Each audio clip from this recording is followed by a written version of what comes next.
di yaumul hisab, di hadapan seluruh umat manusia. Kalau di konsep Islam, Nabi Isa itu akan dihakimi oleh pencipta langit dan bumi. Al-Quran surah Al-Ma'idah ayat 116, 117. Wahai Isa, apakah engkau yang mengajarkan manusia menuhankan dirimu selain daripada aku? Apakah kau pernah mengajarkan mereka menyembahmu? Apakah engkau pernah mengajar? Ya, pengantar ini singkat para sahabat. Mantep TV sudah standby. Di like, di subscribe, di share sebanyak mungkin untuk supaya mencegah sahabat-sahabat kita di luar sana tidak terpengaruh terhadap 117. Jadi Nabi Isa tidak pernah berkata sesuatu yang bukan haknya. Dia tidak berkata-kata dari dirinya sendiri.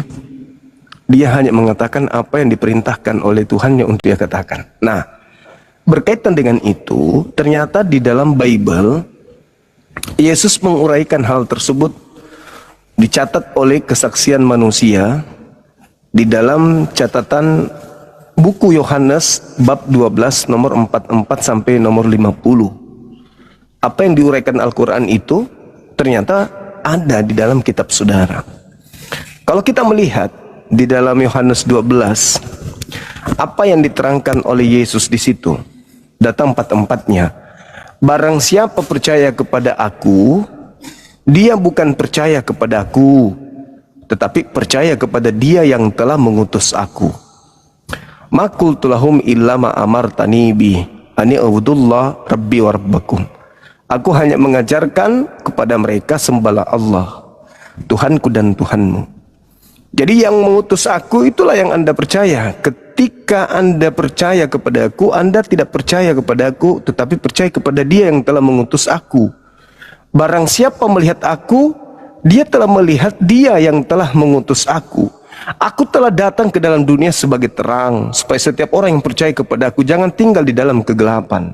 Dan jikalau seorang kemudian mendengarkan perkataanku, tetapi tidak melakukannya, dia sudah ada hakimnya, yaitu perkataan yang pernah aku katakan kepada mereka. Perkataan itulah kelak yang akan menjadi hakimnya di akhir zaman.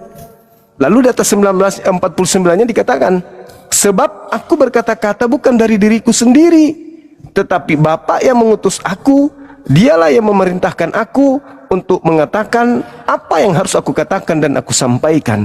Dan aku tahu bahwa firman-Nya itu adalah hidup yang kekal. Jadi apa yang aku katakan, aku tidak mengatakannya dari diriku sendiri, tetapi aku menyampaikan sebagaimana apa yang difirmankan oleh Bapa kepadaku. Jadi ketika Yesus itu nanti menjadi hakim, apa yang menjadi tolak ukur penghakimannya adalah semua ucapan yang pernah ia ucapkan ketika datang ke bumi mengajar Bani Israel. Perkataan-perkataan itulah yang akan menjadi tolak ukur penghakiman. Wahai Suma, wahai Tuhan Yesus, apa kabar Tuhan? Kenapa kau tidak menuhankan aku?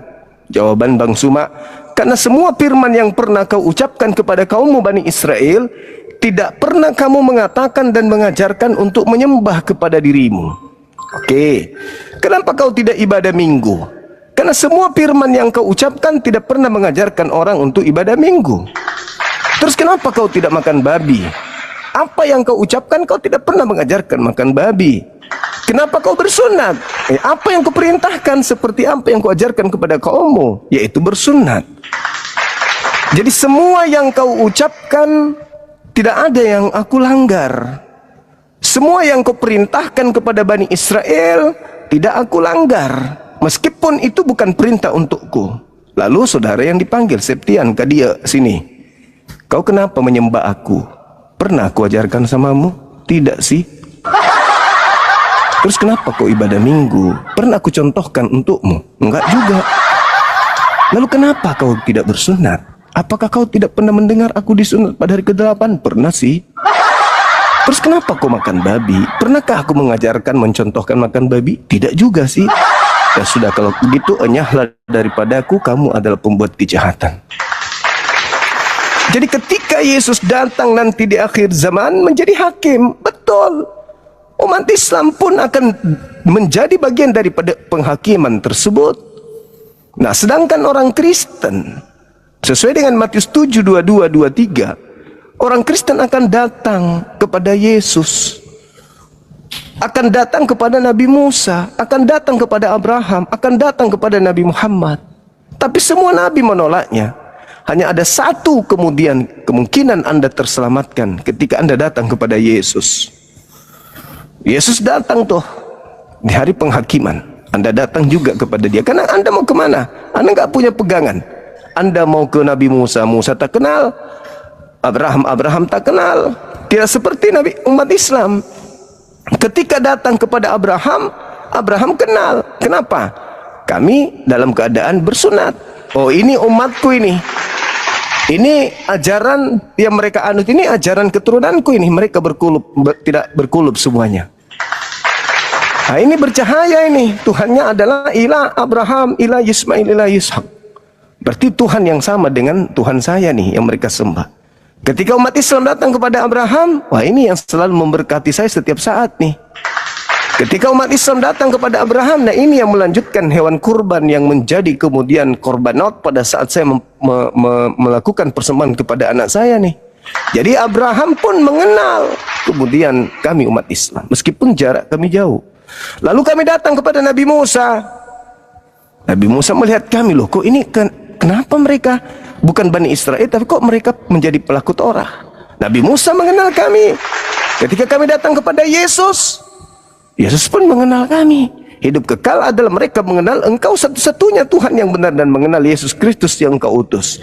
Wow, umatnya Nabi Muhammad dikenal oleh Abraham dan seluruh para nabi. Sedangkan Kristen datang kepada Abraham, dilihat kulupnya, wah ini siapa ini? Siapa ini tidak bersunat? Datang kepada Musa lagi, wah siapa ini? Datang kepada Yesus, apalagi? Satu-satunya harapan ke Yesus. Datanglah saudara Septian ke Yesus. Yesus, Tuhan, apa? Bukankah kami bernubuat, mengusir setan, bermukjizat pakai namamu? Kata Yesus, enyahlah daripada aku tidak mengenalmu. Kau semua adalah pembuat kejahatan. Matius 7, 22, 23. Nah, inilah kenapa tema ini saya angkat. Apa sih fungsi akal dalam agama Kristen itu? Heran saya. Orang Kristen itu cerdas-cerdas, ya, pintar orang Kristen itu, berprestasi dalam hal keduniawian. Tapi kenapa giliran konsep beragama, orang Kristen tidak mampu menggunakan akalnya untuk menelaah kebenaran Kristen itu sendiri? Kenapa justru Kristen itu mati akal? Ketika mereka menghitung tentang uang, hebat. Ketika menghitung tentang Tuhan, error. Tuhanmu ada berapa? Satu. Siapa? Yang satu itu siapa? Bingung. Error seketika ketika berhadapan dengan konsep agama. Maka saya katakan bahwa agama tidak ada gunanya bagi Kristen. Karena untuk menjadi Kristen, akal kudu wajib mati. Gak boleh berakal kalau menjadi Kristen. Itulah fakta, itu real. Kalau mau jadi Kristen, tinggalkan akal dulu, baru masuk menjadi penganutnya. Karena konsep Tuhannya tidak masuk akal, kitab sucinya nggak masuk akal, agamanya dan seterusnya, semua sendi-sendi keagamaan yang mereka miliki tidak ada yang masuk akal. Semuanya rasional, irrasional maksudnya. Saya kira begitu. Silakan teman-teman non-Muslim yang mau naik, silakan ajukan permintaan. Yang memahami Bible tapinya ya, jangan yang naik ngamuk-ngamuk di atas. Yang paham Bible supaya diskusi kita bisa terarah gitu. Kalau mau ngamuk-ngamuk jangan di sini.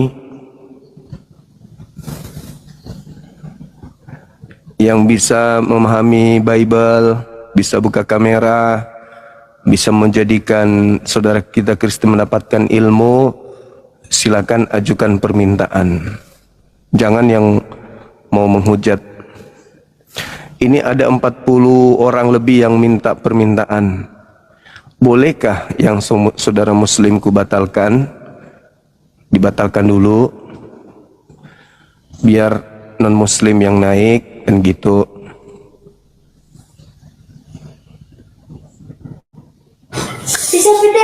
Halo, assalamualaikum Bang Juma.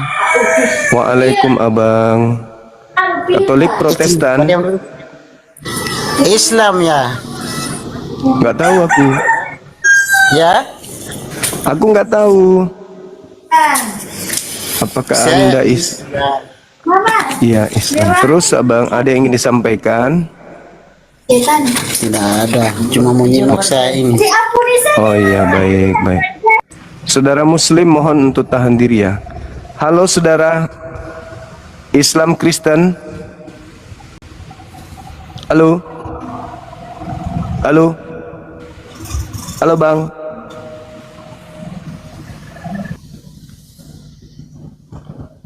Ini lama lagi nih. Kayaknya akan lama saya ini. Ada banyak permintaan nih.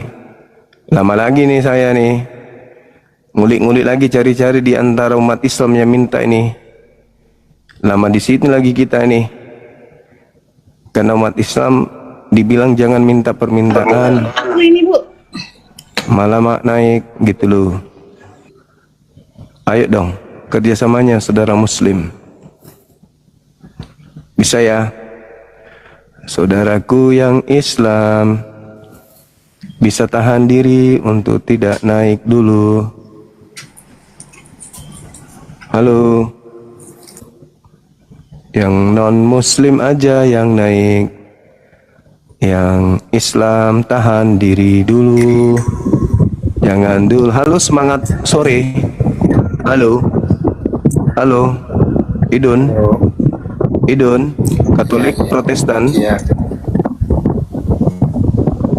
Katolik Oh, telinganya mengecil kayak telinga kucing. Halo Paman Sam, Kristen atau Oten? Ya bang, cuma Katolik Protestan abang. Protestan. Oke. Silakan tanggapi tema kita.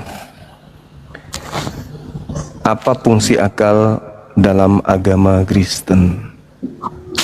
Ya sebelum ke sana bang, saya mau tanya tentang sunat yang tadi abang ceritakan. Itu sunat itu berlaku untuk semua manusia enggak itu? Setelah Islam datang, sunat berlaku untuk seluruh umat manusia. Laki-laki atau perempuan? Yang wajib itu adalah laki-laki. Perempuan enggak sunat ya? Perempuan enggak. Berarti ini sekarang masalah kulit ini, masalah kulit dibuang gitu ya?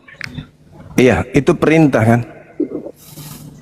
Kalau Abraham diperintahkan bunuh anaknya, potong anaknya untuk menguji keimanannya. Ini Kristen disuruh potong nonotnya aja sedikit, malas, tidak mau taat pada Tuhan. Iya. Jadi ini itu terkait sama tema abang ini. Iya. Oke. Ya menurut abang fungsi akal dalam agama itu kayak mana coba? Fungsi akal itu untuk agama adalah menjadi filter. Akal menjadi filter dari setiap keyakinan yang muncul di bumi. Mana keyakinan yang benar-benar masuk akal, itulah yang bersumber dari pencipta langit dan bumi.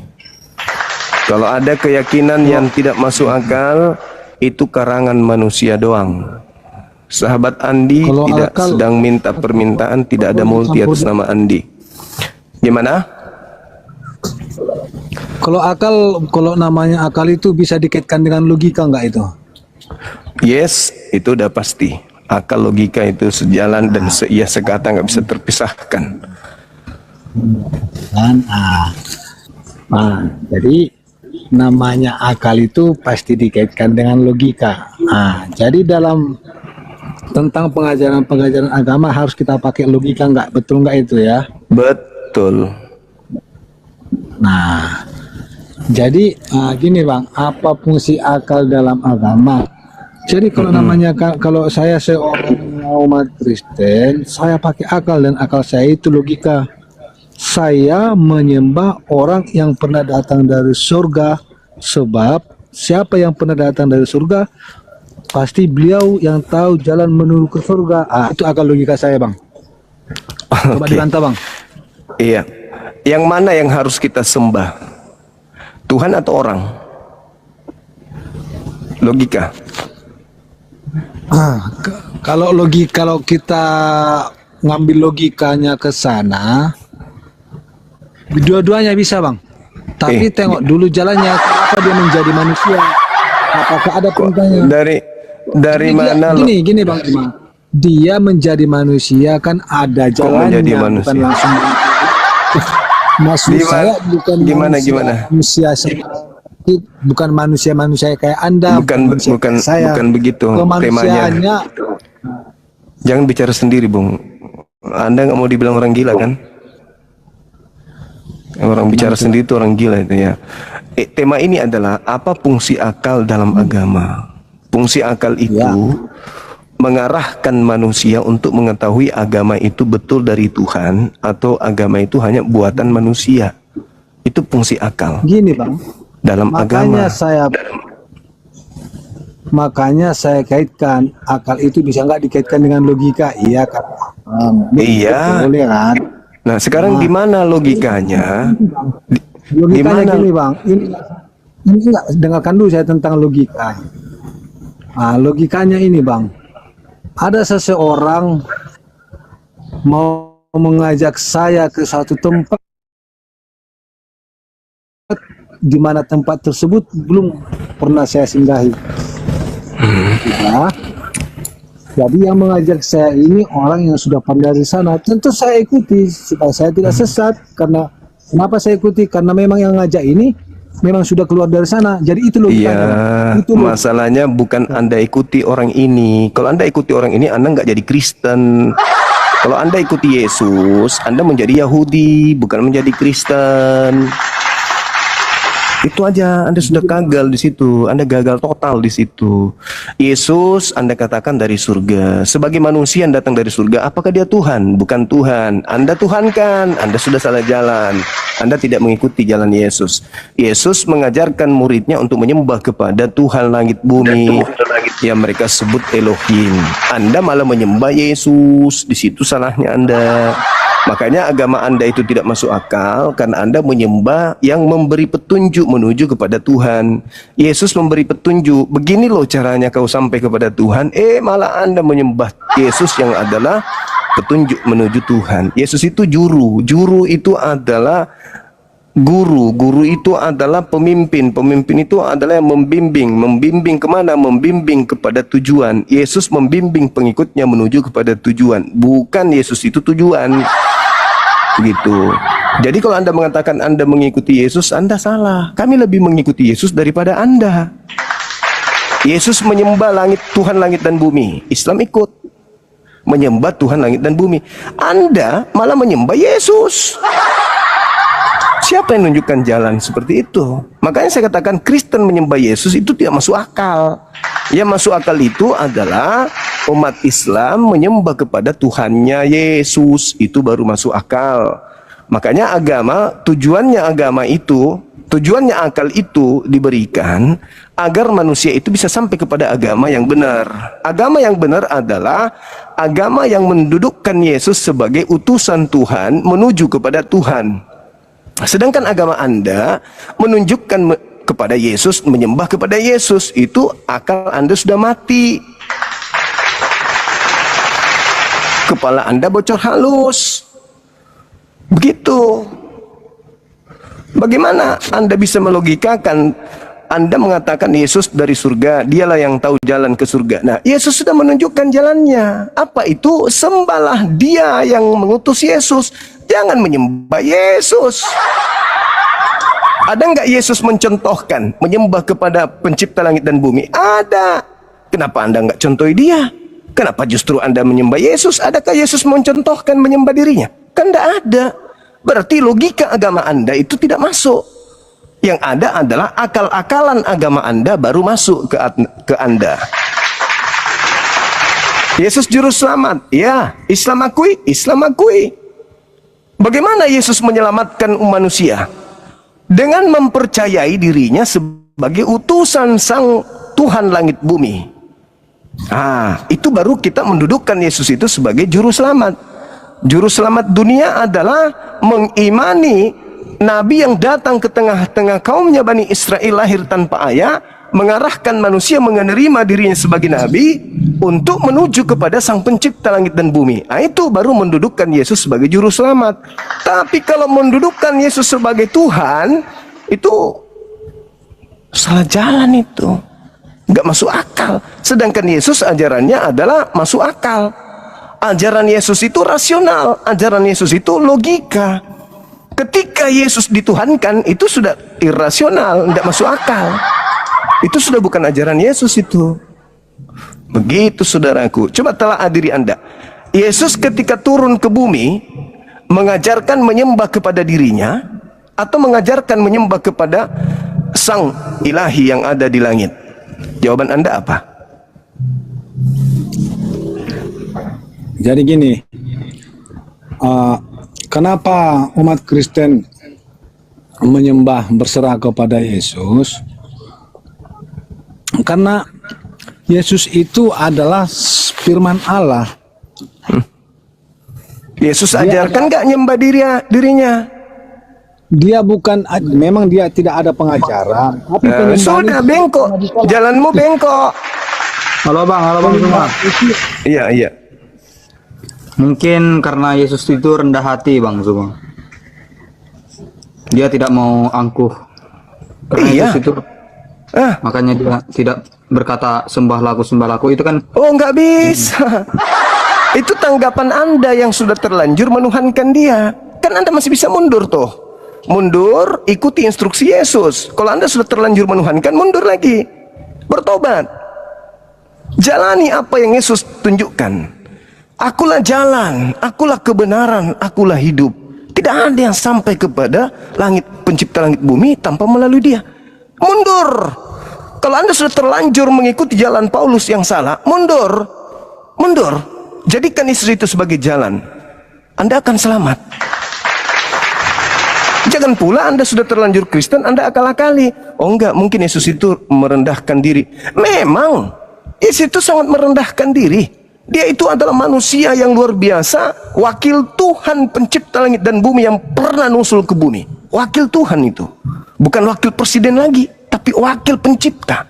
Maka sebagai wakil pencipta, dengarkan apa yang diucapkan. Itulah kebenaran itu. Jangan Anda akal-akali. Jadi gini loh, Kalau jadi gini loh Bang Juma. Ya. Ini loh Bang Juma. Kalau kita pergi masalah tentang penyembahan, kalau memang penyembahan tersebut tidak diizinkan sama Tuhan, itu persembahan itu pasti akan ditolak. Tapi setiap datang orang menyembah dia, penyembahan itu nggak pernah ditolak. Tidak Seharusnya ada kalau memang dia tidak pantas mendapatkan penyembahan tersebut, jangan sembah aku. Pasti demikian perkataan daripada Yesus. Tidak Jadi, ada manusia yang pernah menyembah Yesus selayaknya menyembah Elohim, itu nggak ada. Banyak ayat Iya, menghormat kepada Yesus, takjub kepada Yesus, kagum kepada Yesus. Benar. Tapi makanya tadi kita pakai agama, pakai apa fungsi akal dalam agama. Makanya kita pakai tadi logikanya. Dari sejak semasa hidup Tuhan Yesus, banyak mujizat-mujizat yang telah dilakukannya yang tidak bisa kita tolak bahwa itu adalah Allah itu sendiri. Oh, coba ini sudah bukan menolak akal ini. Ini sudah menolak ajaran Yesus nih. Bukan, Anda menolak ajaran logikanya Yesus. Kenapa beliau bisa mengasih 5.000 orang cuman modal 5 roti 2 ikan? Dari mana coba? Yesus dari jawab. mana itu bisa? Yesus jawab. Yesus yang menjawab, bukan saya. Yohanes 5:36. Ada kesaksianku yang lebih penting dari kesaksian Yohanes, bahwa seluruh mukjizat yang aku kerjakan, mukjizat itu yang bersaksi bahwa Bapa yang telah mengutus aku. Anda paham maksudnya? Ya. Apa maksud mukjizat itu? Untuk membuktikan dia Tuhan atau dia utusan Tuhan? Menurut Yesus.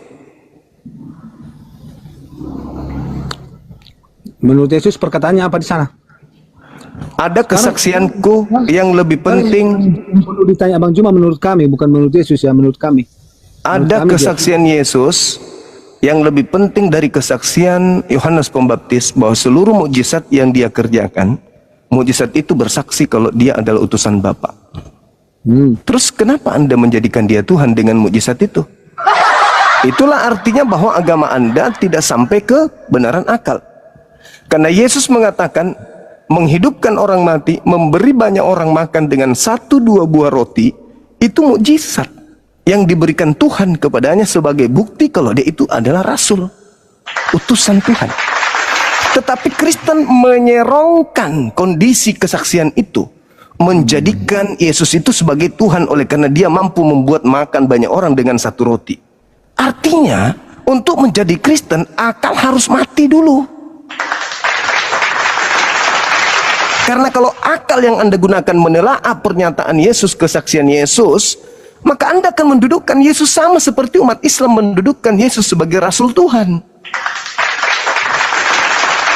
Mukjizat yang aku lakukan, mukjizat itu yang aku kerjakan sekarang, dan mukjizat itu yang bersaksi bahwa aku adalah Rasul, utusan Bapa. Nah, itu dalil wahyu dan itu dalil akal. Saudara Kristen melihat Yesus, wow, ini Tuhan ini. Faktanya dia bisa membuat roti banyak orang yang makan pada roti yang cuma 1. 5.000 orang makan dari roti yang 1 di tangannya. Kenyang semuanya. Wah, ini bukti dia Tuhan. Berarti Anda penganut agama pagan. Yesus itu backingannya Tuhan langit bumi, bukan presiden.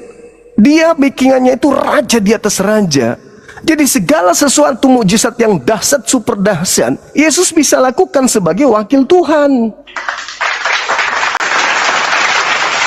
Yesus bisa menjadikan bumi ini menjadi bubur. Berarti Yesus bisa menjadikan matahari menjadi telur dadar.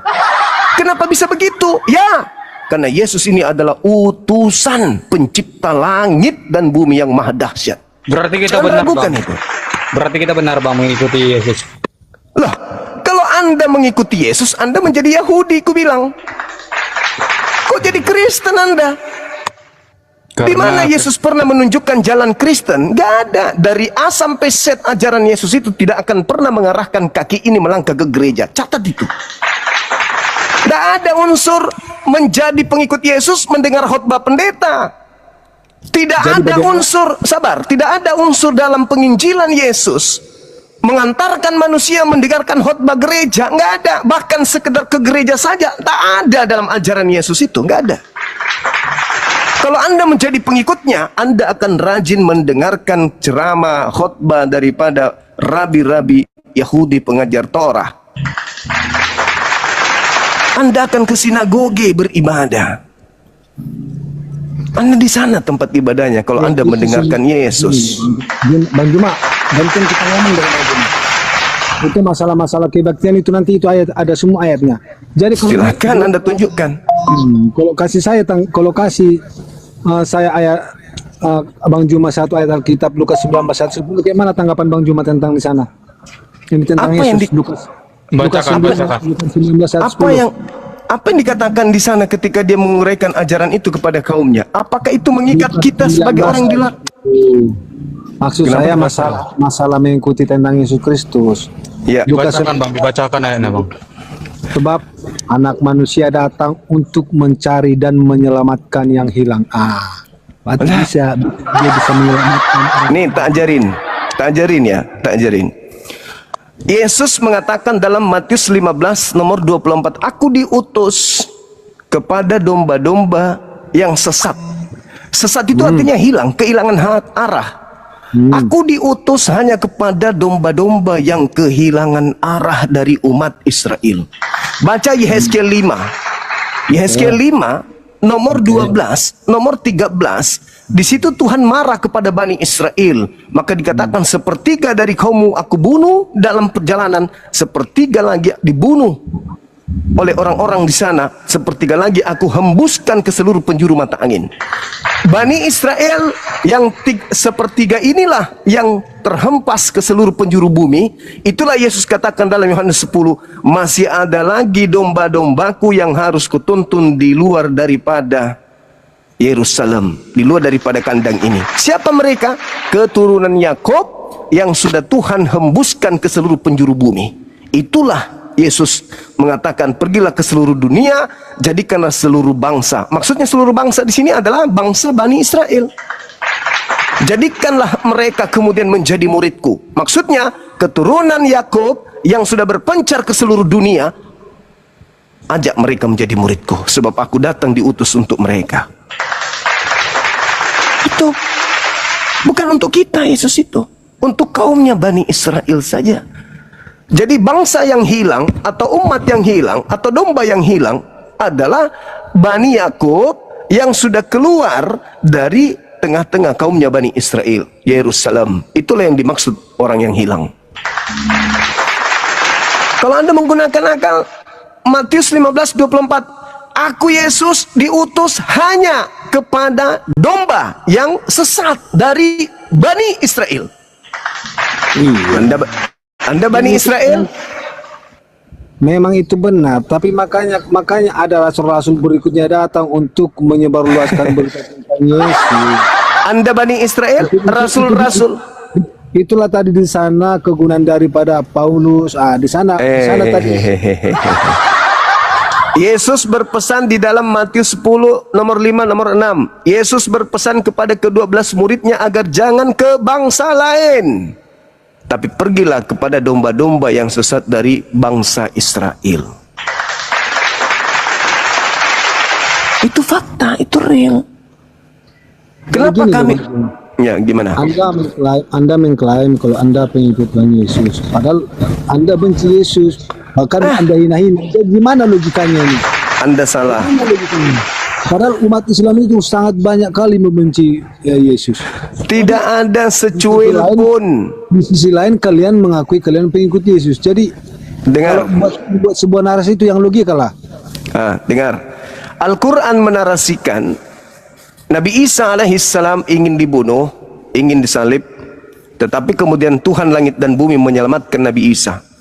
Namun ada yang disalib. Yang disalib ini kemudian yang Anda sembah. Alah, nggak ada. Ngarang itu. Loh, itu fakta. Halo Bang Itu Suma. real. Halo Bang Suma. Itu real. Dari dulu itu memang umat Muslim selalu mengatakan bahwa yang disalib itu telah diganti.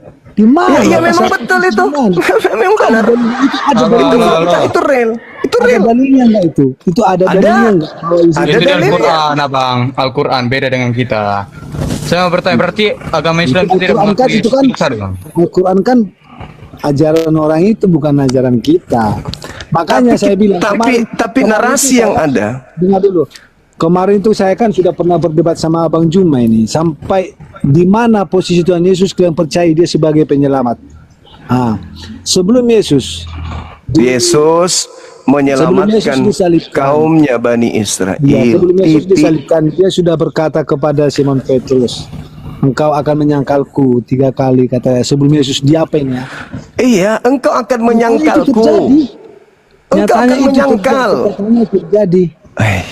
Susah ini. Engkau akan menyangkalku. Kenapa? Yang datang padamu itu aku, tapi bukan aku. Kan itu yang Yesus sampaikan. Engkau tidak akan melihat aku lagi sampai engkau berkata, diberkatilah aku yang datang dalam nama Tuhanku. Aku harus pergi, sebab kalau aku tidak pergi, roh kebenaran itu tidak akan datang kepadamu. Saatnya dunia dihakimi, sebab penguasa dunia telah datang. Penguasa dunia dilemparkan keluar. Saatnya Ya, dunia jelas. dihakimi.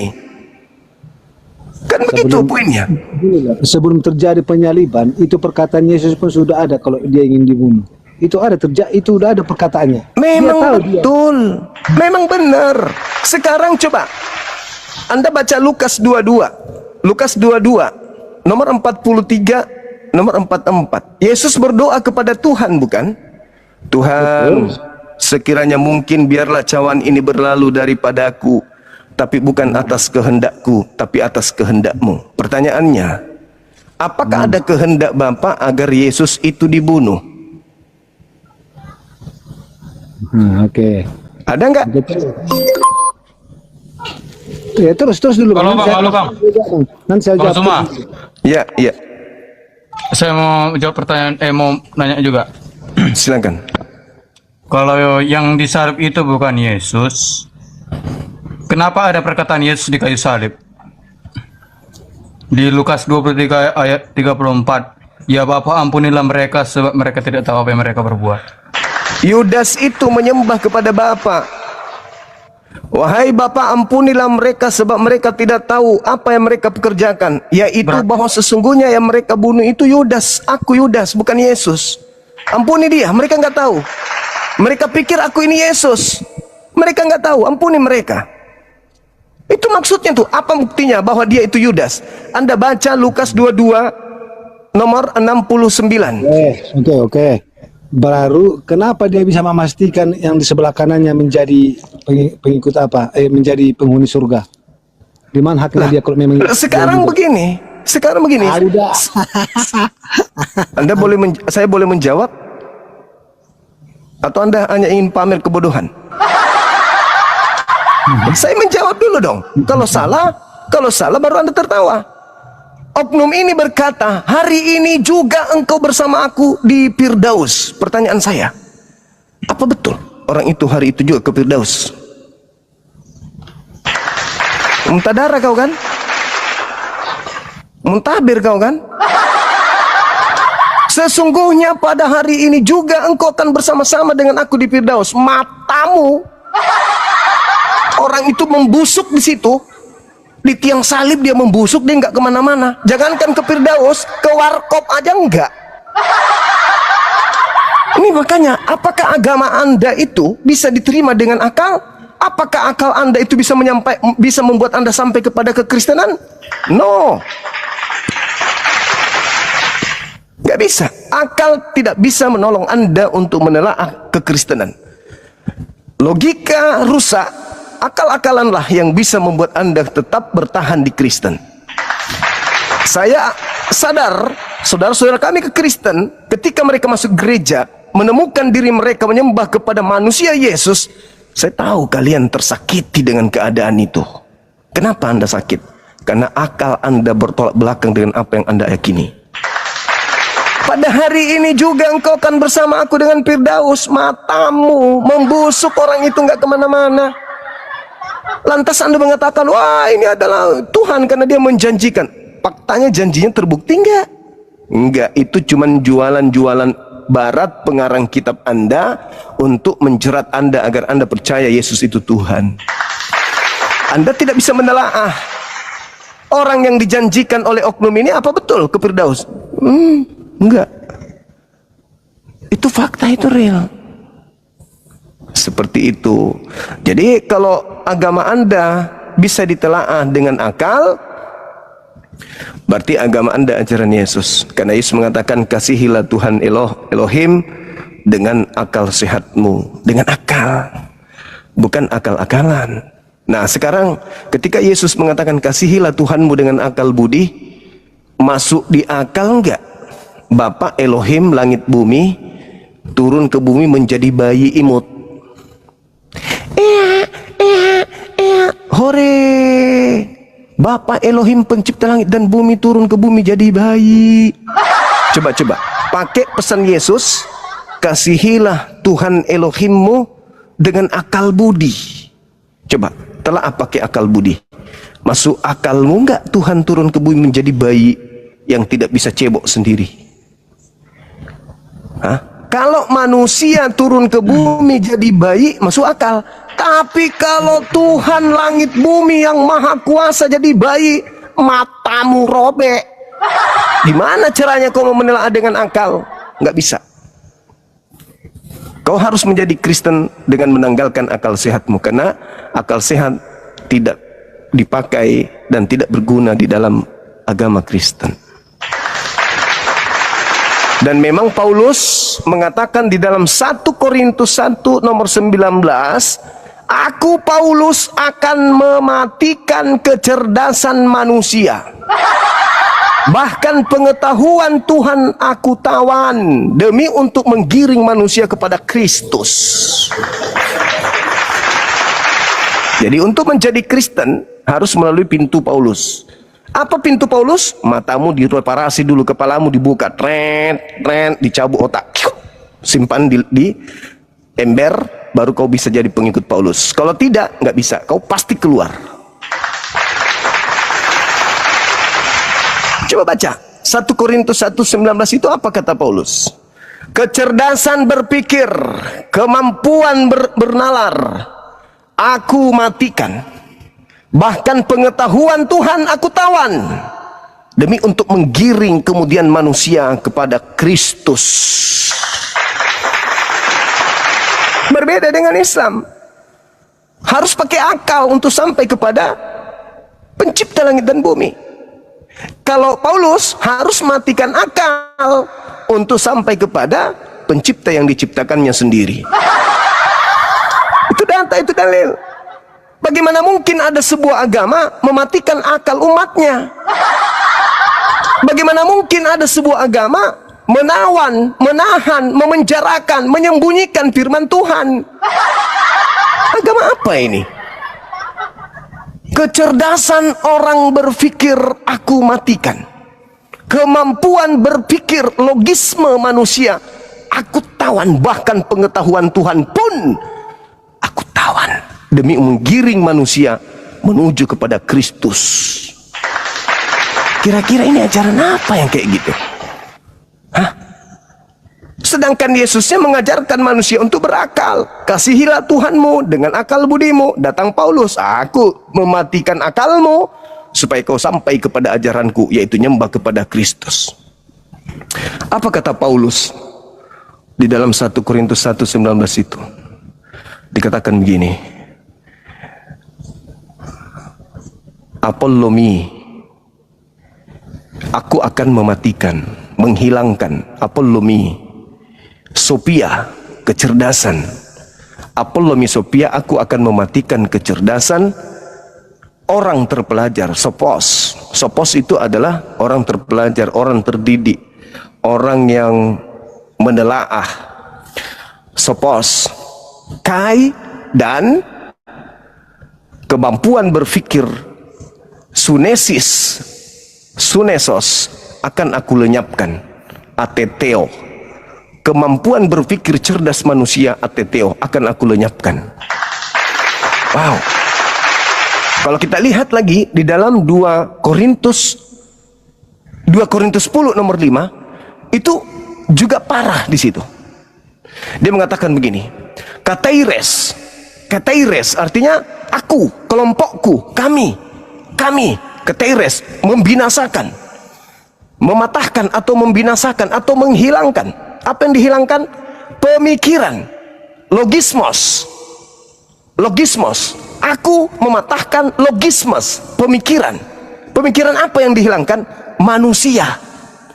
Lalu merubuhkan ketinggian, hapsomai. Artinya ketika Paulus mengatakan akan menghilangkan, dia mengurai dalam bahasa Yunani, hopsoma. Hopsoma itu artinya melenyapkan atau ketinggian daripada pengetahuan, logismos itu dilenyapkan, dipatahkan kemudian oleh dia. Siapa? Pengetahuan siapa yang dihilangkan? Theos, pengetahuan Tuhan. Lalu pengetahuan Tuhan ini, kata Paulus, arkomatizo itu artinya dipenjarakan atau dikebiri. Pengetahuan Tuhan itu dipenjarakan atau dikebiri atau ditawan. Untuk apa? Untuk kemudian menaklukkan orang-orang kepada Kristus. Noema itu mengarahkan, membimbing, menjaring manusia untuk menuju kepada Kristus. Itu dalil, itu data tuh. Jadi Paulus mengatakan dengan sangat jelas, kami membinasakan pemikiran manusia dan merubuhkan pengetahuan manusia, dan pengetahuan Tuhan kemudian ditawan dan menaklukkannya manusia itu kepada Kristus. Wow. Pantas saja pengikut daripada Paulus ini mematikan logika sehatnya untuk menjadi pengikutnya. Sekali lagi, tolong lakukan pendekatan original teks di dalam menelaah 2 Korintus 10 nomor 5, 1 Korintus 1 19. Masuk ke dalam original teksnya, Anda akan sampai kepada doktrin dogma bagaimana Paulus itu mematikan akal pengikutnya supaya pengikutnya bisa terjerat masuk ke dalam konsep menuhankan yang disebut Kristus itu. Itu dalil. Itu fakta, itu real. Nggak bisa Anda pungkiri. Jadi, apa fungsi akal dalam agama? Kalau di Kristen nggak ada fungsinya. Tapi kalau di Islam, fungsi utama akal adalah menyampaikan pesan-pesan Tuhan melalui pewahyuan Al-Quran untuk sampai kepada seluruh manusia, litubayyina linnas. Dan itu adalah misi Nabi Muhammad. Bil bayyinati waz-zubur wa anzalna ilaika dzikr litubayyina linnas ma nuzila ilaihim wa la'allahum yatafakkarun. Nabi Muhammad diutus kepada seluruh umat manusia agar untuk menjelaskan Al-Quran, agar manusia berpikir apa yang harus mereka lakukan di hadapan Tuhannya dalam kehidupannya di atas muka bumi ini. Nabi Muhammad diutus untuk mengajak manusia berpikir. Paulus mengaku dia datang untuk mematikan alat berpikir manusia. Kebalikan. Sesuatu yang sangat luar biasa di situ terjadi. Paulus mendirikan sebuah sekte di mana pengikutnya harus mematikan akal. Nabi Muhammad mengajarkan sebuah dinul haq di mana pengikutnya harus masuk ke dalamnya dengan filter akal sebagai alat utama untuk masuk ke dalamnya. Jadi Islam sama dengan akal, Kristen sama dengan non akal alias tidak berakal. Ada dalil penguat? 1 Korintus 1:19, 2 Korintus 10 nomor 5. An-Nahl ayat 44. Banyak dalil di dalam Al-Quranul Karim yang mengajarkan manusia kemudian untuk berfikir. Mengajarkan manusia Islam untuk menelaah kebenaran Al-Quranul Karim agar menjadikan Al-Quran itu sebagai dasar pijakan di dalam menelaah keislaman itu sendiri. Al-Quran surah Ali Imran ayat berapa itu teman-teman? Ayat 60. Ya ahlal kitab lima tuhajun fi Ibrahim wa ma unzila dan seterusnya. Ayat 65 surah Ali Imran yang menjelaskan kemudian afala taqilun, apakah engkau tidak berakal. Kemudian data lain menjelaskan di dalam Al-Quran hal yang sama, ajakan manusia untuk menggunakan akal sehat, di mana di situ dikatakan bahwa dengan adanya siang dan malam, bergantinya siang dan malam, itulah bukti keberadaan Tuhan sebagai tanda-tanda kebesaran Allah bagi orang yang berfikir. Jadi orang bisa sampai kepada kebenaran Allah bila mana orang itu menggunakan akal sehat. Berdasarkan Al-Quran surah Ali Imran ayat 190. Kemudian di ayat lain Allah juga menerangkan bahwasanya di dalam surah Al-A'raf Allah memenuhi manusia, memenuhi neraka dengan manusia dikarenakan manusia ketika hidup tidak menggunakan akal sehat. Walaqad zara'na li jahannam katsiran minal jinni wal ins lahum qulubun la yafqahuna biha walahum a'yun la yubsiruna biha walahum azanun la yasma'una biha. Nah, itu kata Al-Quran tuh. Dalam Al-Quran surah Al-A'raf ayat berapa itu teman-teman? Al-A'raf ayat 100 sekian. Itu artinya bahwa ketika Tuhan mengatakan neraka aku akan penuhi dengan manusia sebab manusia punya hati tapi dia tidak gunakan hatinya untuk menelaah kebenaran. Memiliki mata tapi tidak melihat dengan matanya tanda-tanda kebesaran Allah, akan ayat-ayat Allah. Memiliki telinga tapi mereka tidak mendengarkan akan kebesaran dan keagungan firman Allah. Walahum azanun la yasma'una biha ulaika kal an'am bal hum adallu. Mereka seperti monyet, bahkan lebih rendah dari monyet. Itu kata Quran. Ulaika humul ghafilun. Karena mereka lengah. Nah, sama seperti adik ini Septian. Kalau Anda lengah, tidak memperhatikan setiap sendi pengajaran Yesus, Anda hanya berpola kepada doktrin, Anda lengah, Anda rugi. Kata Al-Quran, mereka adalah orang yang lalai, mereka adalah orang yang zalim. Seperti itu adanya. Kenapa tema ini saya angkat? Supaya Anda bisa membedakan. Sebenarnya Islam dan Kristen itu perbedaannya bukan dari segi konsep doang, bukan dari segi sembahan, bukan dari segi ibadah, bukan dari segi kitab suci, bukan. Tetapi pembeda antara Islam dan Kristen adalah pada akal. Islam berdiri di atas kekuatan akal, Kristen berdiri di atas kekuatan perasaan.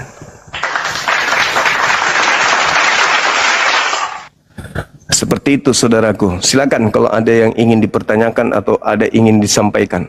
Waktu dan tempat silakan Miki. Saudara Cilo, semangat sore. Andre, semangat sore. Aku udah sebab buta. Kenapa pada turun? Silakan saudara-saudara muslim ajukan permintaan untuk naik. Materi ini sederhana tapi mampu mengguncang kemudian mimbar gereja. Kenapa? Karena gereja tak sanggup menyampaikan kekristenan dengan pola akal. Jadi tidak membangun kemampuan jemaat dalam menelaah apa yang mereka sebut firman Tuhan, tetapi hanya kepada doktrin dan dogma, penggiringan kemudian konsep keselamatan dengan membungkus data-data yang mungkin mengenakkan di kuping tanpa ada sentuhan logika sehat. Musuh terberat agama Kristen itu adalah akal sehat. Saya ulang lagi, musuh terberat agama Kristen itu adalah logisme, daya pikir. Kristen kumpulan orang-orang cerdas. Kristen kumpulan orang-orang pintar dalam hal duniawi. Tapi dalam hal akhirat, Kristen agama yang tidak dibangun dalam pondasi itu. Seibarat seperti yang diterangkan Paulus di dalam kitab, dalam data yang saya sajikan barusan. Kecerdasannya hanya berguna di luar mimbar, di luar gereja. Begitu masuk, Anda betul-betul dijadikan sebagai hewan gembalaan. Benar-benar Anda dianggap seperti ternak yang digembalakan, dianggap seperti manusia yang tidak punya logika, digiring kepada sebuah konsep keyakinan yang tidak berlandaskan terhadap kekuatan berpikir manusia. Itu fakta. Kalau tidak percaya, teman-teman yang mendengarkan saya ini, silakan duduk dulu di kursi masing-masing di rumah, ambil air minum, dengarkan saya. Atur napas pelan-pelan. Apakah masuk di logika saudara, Tuhan langit dan bumi dibunuh manusia? 1 Tesalonika 2 nomor 15. Orang-orang Yahudi telah membunuh Tuhan Yesus. Siapa yang melihat Yesus sama dengan melihat Sang Pencipta langit dan bumi. Siapa yang membunuh Yesus sama dengan membunuh Pencipta langit dan bumi. Silakan Anda minum air putih, Anda teguk, tanyakan pada logika sehat Anda sebagai manusia. Masuk akalkah Tuhan langit dan bumi dibunuh oleh orang Yahudi? Kalau masuk akal menurut saudara, silakan Anda cari bengkel untuk mengelas kepala. Ada pecah di otak. Bagaimana mungkin orang Yahudi bisa membunuh Tuhan langit dan bumi? Apalagi tentara Romawi. Tapi kenapa Anda kemudian tetap berada pada kondisi itu? Karena Anda takut dengan dosa-dosa Anda kan? Takut dosa Anda dibayar neraka bukan? Karena Anda sadar setiap saat Anda melakukan maksiat kan?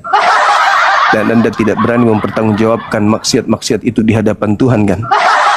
Sehingga kalian percaya konsep dosa Anda sudah ditebus dengan darahnya di atas salib. Iya kan? Hanya itu kan? Meskipun tidak masuk akal, yang penting Anda diselamatkan dari dosa yang Anda buat setiap hari. Dengan Anda memanggil Yesus, Anda berharap dosa-dosa Anda ditebus sama Dia bukan? Hanya gara-gara itu kan? Meskipun tidak masuk akal, iya kan? Anda sebenarnya adalah pengecut. Anda tidak mau mempertanggungjawabkan perbuatan Anda sendiri. Manusia yang bijak dan arif adalah ketika mereka melakukan satu kesalahan, dia datang di hadapan Tuhannya mengaku dengan jujur, Tuhan, aku berdosa, ampuni dosaku. Jangan kau katakan, Tuhan, turunlah ke bumi, biar kau ditampar lagi oleh orang Yahudi demi untuk dosa-dosaku. Matamu.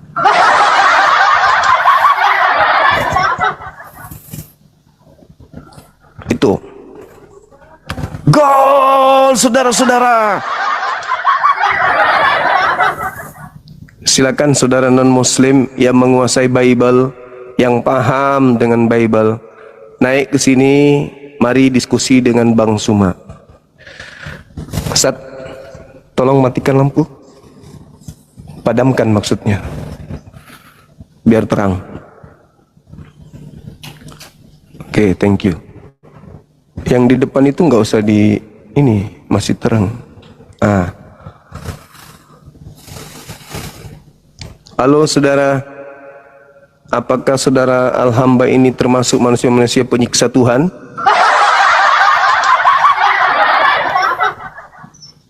Menyiksa akal sehatnya sendiri?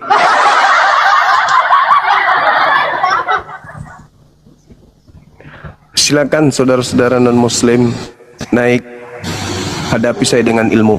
Silakan. Sorry bang. Masya Allah, subhanallah. Halo, assalamualaikum bang. Barakallah fik. Gol, ya.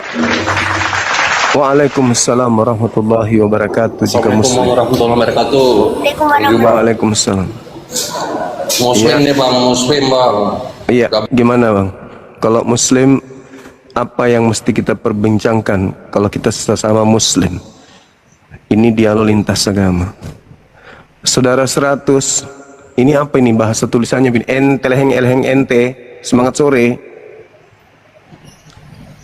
Halo. Ada yang bernama Serimbing atau Belimbing dibawa naik.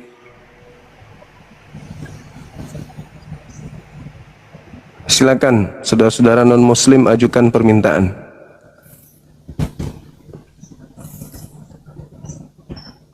Tadi saudara Andi berakhir dengan apa tadi? Ada yang ingat nggak? Yang orang Toraja? Maaf bang, maaf bang Arif, nggak sengaja. Silakan. Oh turun sendiri, ya, nggak apa-apa. Semangat sore Bunda Rahma. Terima kasih Bunda Rahma. Ini 100 ini kenapa naik-naik terus dia ya? Takut keluarga. Ya, dimaklumi. Beliau juga masih anak-anak. masih inilah. Masih belum matang. Halo. Assalamualaikum bang. Waalaikum. Ya. Silakan non-muslim ajukan permintaan.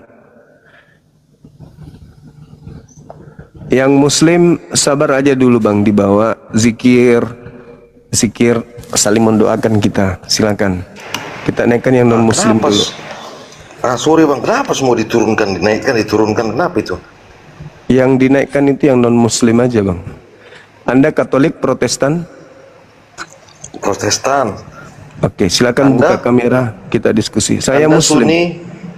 Anda Sunni, Syiah, Salafi, Wahabi? Saya Sunni. Sunni. saya Sunni, Oke, Bang. lanjut. Apa yang mau ditanya? Ini materinya. Apa fungsi akal dalam agama? Silakan. Akal dalam agama. Iya. Jangan ke Fungsi akal dalam perpustakaan dulu. agama? Iya. Gimana itu fungsi akal dalam agama? Itulah bukti Jadi, bahwa agama makanya Anda akal tidak itu- masuk akal. Ya, akal itu kan ada di otak manusia, mengenai sistem saraf manusia. Ya, itulah landasan manusia itu berpikir. Apa Itu yang fungsi masuk akal dengan itu? akal. Apa fungsi akal Anda dengan agama Anda? Enggak, Anda harus paham dulu apa itu akal. Nggak Akal usah itu ajarin ada saya. di otak manusia. Ini kebiasaan Berbicara kamu kalau naik di tentang komal itu selalu mau ngajarin sistem orang yang saraf. lebih paham daripada kamu. Apa fungsi akal Ya, makanya- dalam agama Kristen? Jelaskan aja. Apa itu akal? Akal adalah Ya, saraf-saraf. akal Nggak itu perlu kan kok kayak otak, gitu. fisik dan biologis manusia, fungsi mental seperti berpikir, menganalisa. Biar gua ajari, kau kan nggak ngerti nih. Dah, kamu ke gereja. Kau tidak bisa menyambungkan antara akalmu Biar gua dengan ajari, kau nggak kekristenan. mau belajar. Gimana kau ini? Coba kau Biar fungsikan gua ajari apa itu akal. Fungsi akalmu sekaitan dengan agama Kristen itu apa?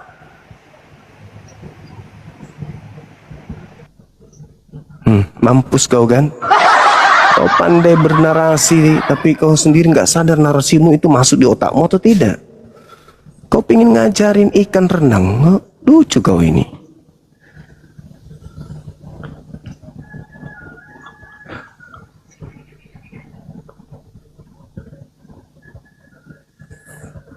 Kasih kesempatan kedua. Jelaskan fungsi Akal itu akal.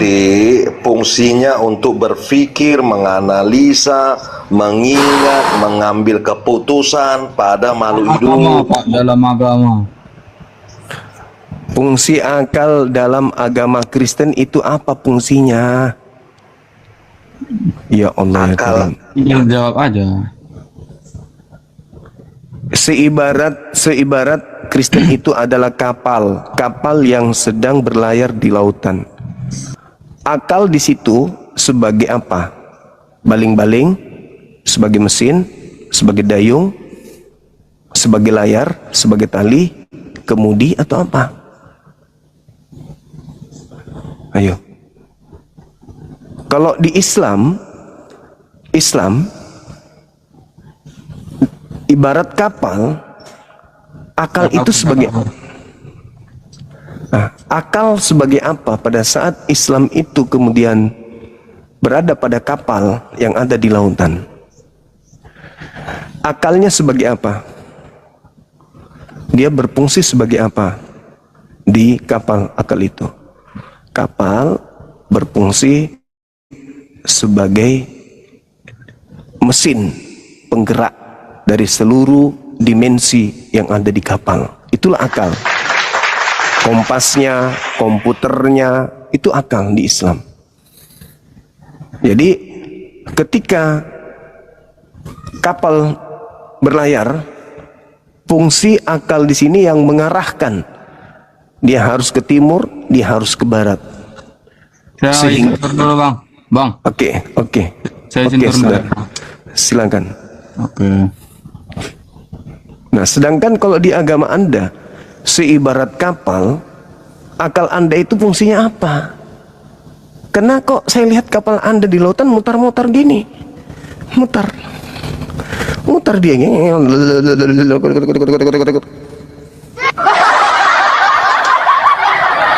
Tuhan turun ke bumi. Lalu berdoa lagi kepada Tuhan.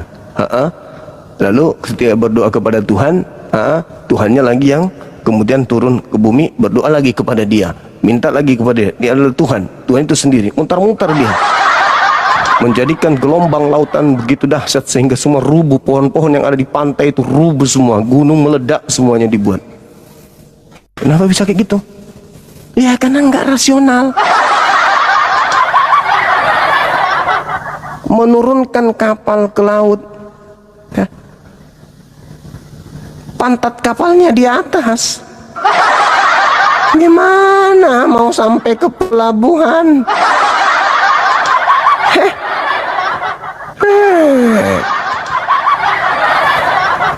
Dibuatnya layar pakai saringan tahu. Gimana bisa sampai? Nggak mungkin bisa.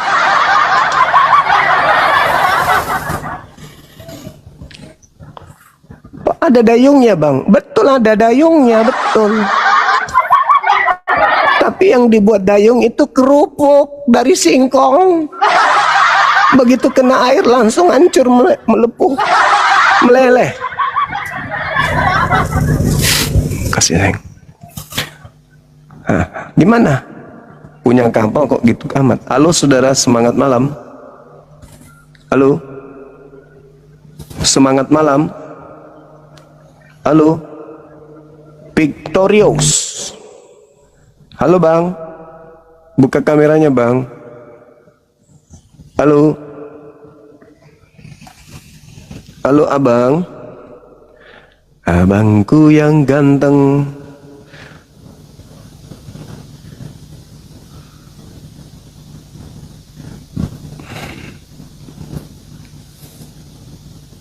Memang berat.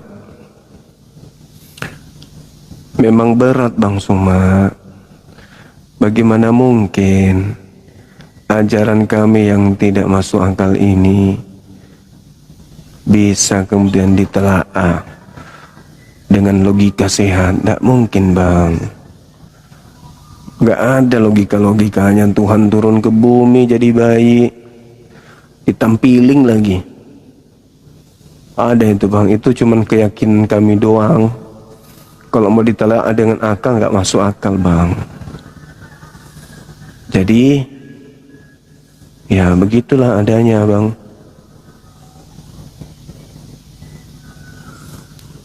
Gak usah dipikirkan, pokoknya dijamin selamat dah, aman dah. Yang penting mimpi masuk surga, kuncinya pada saat mati pakai jas. Ya. Apa namanya? Ya.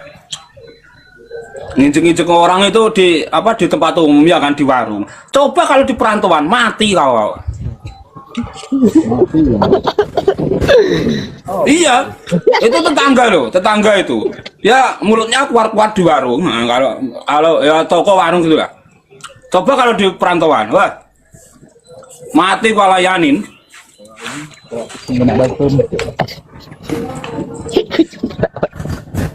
Der. Iya itu serius ini, saya omongin serius. Iya, itu namanya cuma preman kampung aja lah ngerantau. Iya, kan tetangga itu nyolotnya itu di tetangga sendiri di warungan. Iya, persis. Udahlah, berempat lah kalian.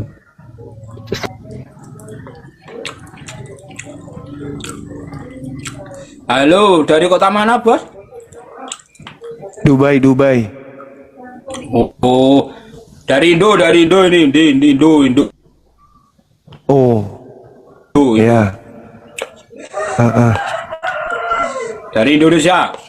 Iya. Indonesia. Ya. Ya.